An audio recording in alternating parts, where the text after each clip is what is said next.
is 6:02, and we are opening up the public hearing for the Tuesday, June 17th, 2025 public hearing on the Planning Commission's proposed changes to the Middlesex land use and development regulations and zoning district map. In particular, proposed zoning changes to industrial district west of Middlesex Village. And in this particular meeting, there will be no action at this very moment.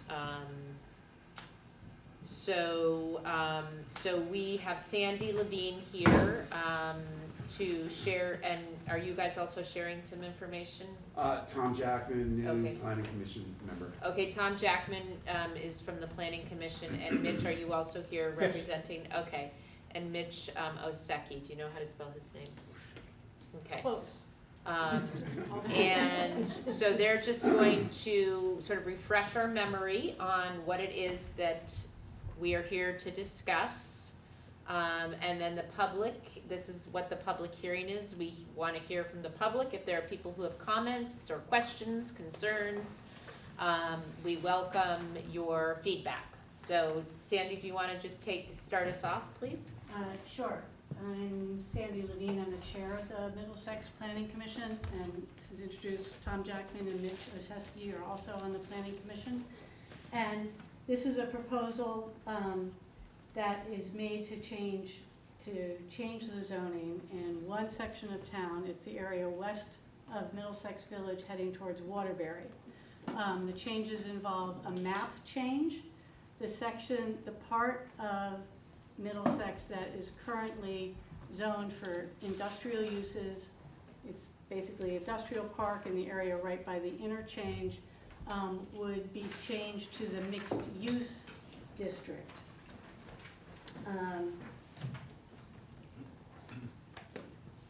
In addition to the map change, the Planning Commission proposes to add some of the uses that are currently allowed in the industrial district that would continue to be allowed in the mixed use district, such as a transit or transportation facility, a public facility or utility. That's some of what we have there now, and it would continue to be allowed. And then finally, there's a change proposed to the height standards that would allow taller buildings in the district up to 60 feet by allowing a waiver subject to certain conditions to protect safety and avoid impact to neighboring properties. So there's three changes: the height, some additional uses, and the map change. And the reason for the proposed zoning change, the suggestion of the proposed changes came from our zoning administrator, Kevin Thompson. He identified that there were a number of businesses who had sought to locate businesses in the industrial park area, but that our zoning did not allow them to do that, to do the business that they were interested in doing in that area. In particular, and I give this just as one example, it's not the only business, was Red Hen Baking. They're interested in expanding their wholesale operations, and they also wanted to, wholesale bakery, they also wanted to continue their restaurant and cafe. A restaurant and cafe is not a use that is allowed in the industrial zoning district. It is a use, a small, up to 75 seats restaurant is allowed in the mixed use district. Similarly, accessory retail, if you're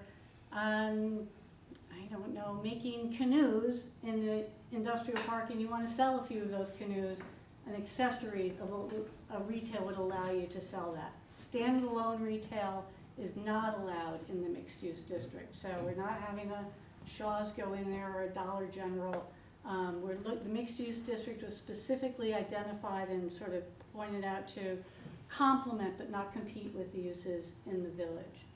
And it's really a recognition also that the area in the industrial park has really changed. The uses have, or how it has developed has changed. There's not heavy industry in that area. There's not, really water and septic to support heavy industry. It has developed more as light industry and office space.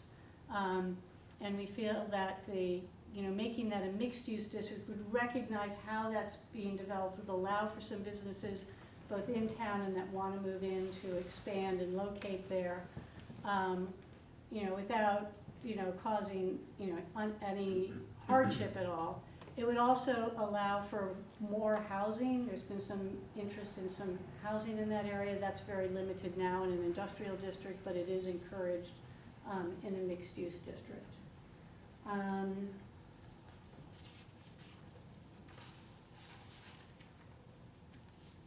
And that's what I have for explanation. Tom, Mitch, did I miss anything? I think that covered pretty well. Okay. And just in terms of process, as I understand it, this is a public hearing, and we'll hear, this is a select board public hearing. The planning commission already had their public hearing and made the recommendation to the select board. The zoning change needs to be approved by the planning commission and by the select board. This is a public hearing for the select board. After they close the public hearing, the select board will decide if they want to adopt this change, if they want to make some changes, or what they want to do, but that's going to be after the close of the hearing. And once the select board makes a decision, if they approve it, it becomes effective, I believe, 21 days after the select board decides. Can you also refresh our memory on the folks that are in the industrial area now that are, industrial approved, what that means for them? Anyone who's there now and operating, however they're operating, would continue to be allowed to do what they're doing now. If there's a change, it would only affect if they were expanding. Okay, are there questions from the audience in person about this proposed zoning change? Okay, I don't see any. Are there questions on Zoom, from anyone on Zoom about this change?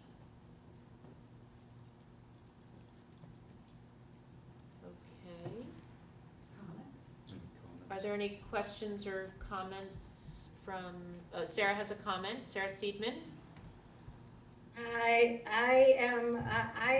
very much in favor of this proposal. I just wanted to register my support for it and my support for the select board continuing to develop the area around the interstate. As a large property owner, we're all getting killed by taxes, and we need to develop more commercial uses in the area. That's all I want to say. Thank you, Thank you. Sarah. Any comments from anyone else? Questions from the board? Okay. Well, if I don't hear anything further, then I think we are closing the public hearing quite early.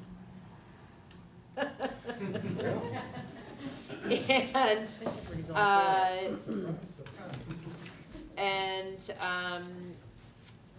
adjourning it. So is there, I don't know. Can we just stay on this recording? No. No, we have to get off, yeah.